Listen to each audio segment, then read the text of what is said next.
Yo, what's up you guys? Call Scooter here, and today's day 2 of our challenge playthrough of Tiny Tina's Wonderlands, where we see if we can beat the game with only using spells.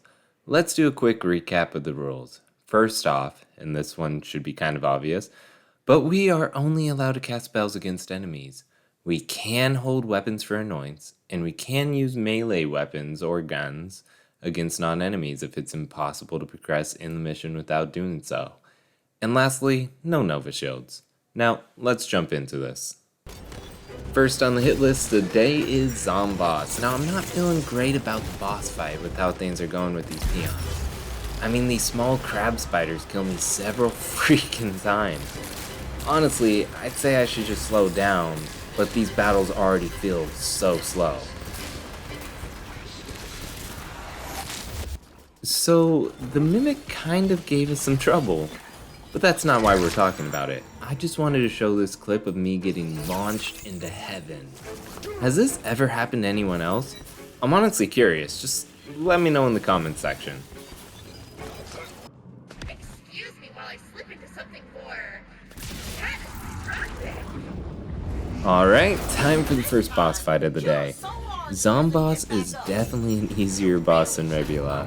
We aren't doing crazy amounts of damage, but it's reliable. And if we go down, the enemies nearby are easy enough to kill. We beat him on the first try, and we leveled up. Nice!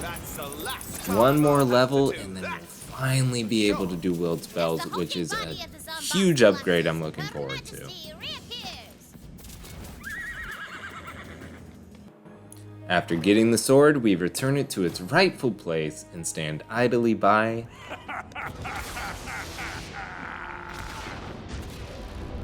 Not so fast, newbie. This is my world now. As the sword is used to slay the queen. I don't feel like we can be convicted for this, but we definitely might be an accomplice to it. We elect to do a side mission prior to continuing with the main story. I'm just not confident that we could even get close to beating Banshee at this point. We picked up Goblin's Tired of Force Suppression, and it rewards a spell, which hopefully is a decent upgrade, because we need one.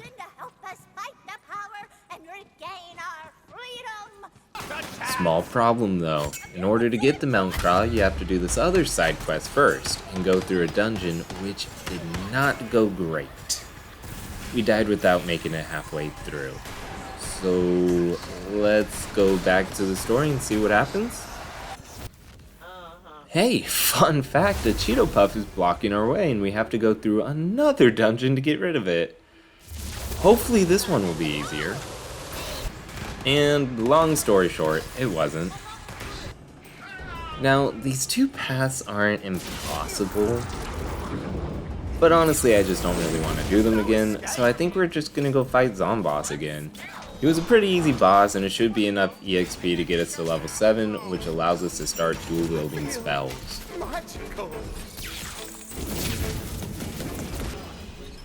Zomboss down. Sadly, he didn't drop a legendary, which I think he has a chance to drop a legendary spell. I could be wrong about that. Somebody let me know in the comments section. But we did hit level 7, so now that we definitely got a good boost, let's go try those dungeons again. The dungeon goes great. Honestly, this is one of the first times I felt like I was playing on the offense rather than the defense. I started having my doubts about this playthrough, but now I'm feeling confident. With the dungeon done, the Cheeto Puff got removed from the board, and we were able to progress to Weep Wild Dankness. The game gives us a warning that we might want to be level 11 for this part, but I'm feeling good. We got this.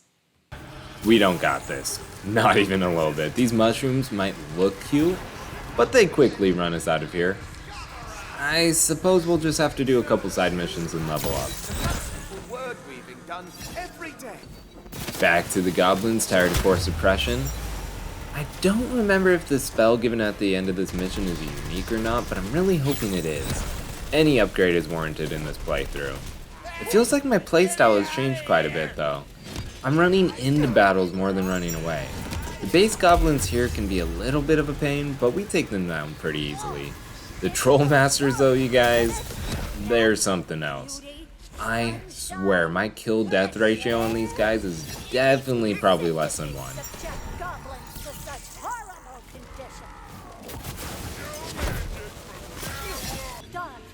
We free the last goblin and complete the mission. Now, let's go take a look at that spell. And it's level 12! Gosh dang it, dude. We can't use it yet. Great! Back to the Weep Wild Dankness. There's a unique spell here that I can get prior to the Banshee boss fight. We hit up the vending machines, purchase an Ice Spike spell, and meet up with our main man, Claptrap. For a squire, anyway. Now, we must make haste to the lake lady. She knows how to get all the best gear. Have you ever played Skyrim and focused on just destruction magic? I'm not gonna lie, this feels a lot like that. The Lady of the Lake was easy to take down. Was she supposed to fight back? Cause she just kinda stood there and took our spells to the face. Next up is Lance. This dude had some moves, not gonna lie. He was teleporting all around the battlefield, but he just couldn't keep up with Loki. So I got pretty frustrated against Sir Archer. He kind of kicked our butts a little bit. It didn't help that we attempted to keep our distance from him, and in doing so, enemies kept popping up and shooting us in the back. After 3 tries, we finally get the win, and he dropped a legendary class mod. Nice! Probably not. Anywho, the legend says we just need a hand, so grab what's left of the king and come on back. Adventure! Last person to kill on this side mission is Mervin. We kill his buddies and get tricked into walking off a ledge. Then he throws us into jail and turns himself into a Crash Bandicoot character. Also, I just want to say that that enemy behind him better turn into a raid boss. It'd be such a waste to only use an asset like that for the 10-second part. Anyways, Mervin was a pushover, and with him defeated, we level up and get the spell. Which is outside our level. You know what? We're just gonna take on Banshee with what we have. Behold the horrid visage of the Banshee!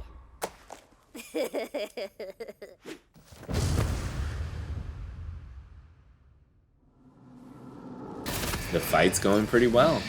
I honestly didn't have much hope going into this battle, but I'm pretty sure we can do this. We do have to switch out our Ice Spike spells as it doesn't seem to be able to hit. I do think the fact that we got that legendary class mod earlier is making a whole bunch of difference in this battle. And with that, the Banshee's defeated.